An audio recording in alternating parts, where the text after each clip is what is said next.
Campainha de tempo, gamba marca sabe, me segundo se for.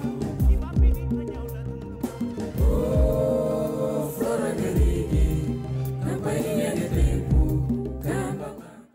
Avant de planter la mangrove, nous devons chercher des informations sur la caractéristique biophysique de la zone, sur les paramètres climatiques du sol, la pluviométrie et la température, et aussi sur le régime hydrique, c'est-à-dire la marée et les cours d'eau. Quel type de sol, de forêt, un inventaire des espèces, de savoirs locaux et coutumes traditionnelles, fonctions et attributs de l'écosystème existant, des pressions et menaces dans la zone.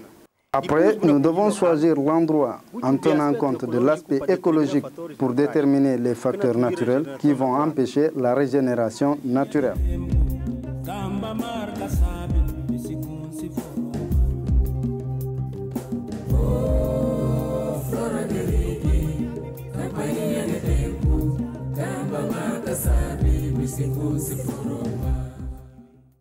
La période idéale de replanter la mangrove, c'est à la fin du mois de juillet. C'est à cette période que les propagules deviennent mûres et commencent à tomber. Cette période peut se retarder un peu ou anticiper, tout dépend de la pluie. Le plus important, c'est de sélectionner de bonnes propagules.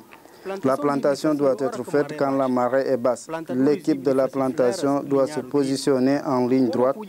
Elle doit choisir les propagules mûres et les mettre dans un sac qui restera dans l'eau ou sous l'ombre pour éviter de les garder longtemps hors de l'humidité. Sinon, elles se gâteront.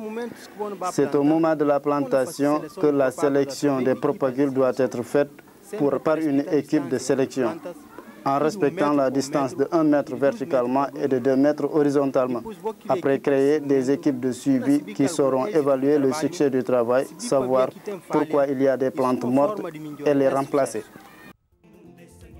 Oh, flora de rigue, campainha de tempo, gamba marca sabe, me segundo se for. Oh, flora de rigue, campainha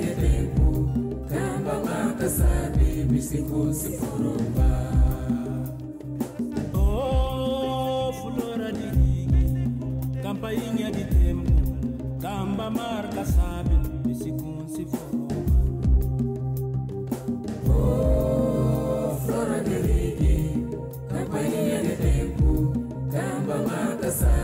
me segundo se for.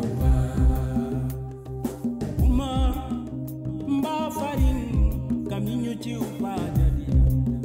Ratina de sol, queima sereno e a serena, ou mostra um caminho, me segundo se for.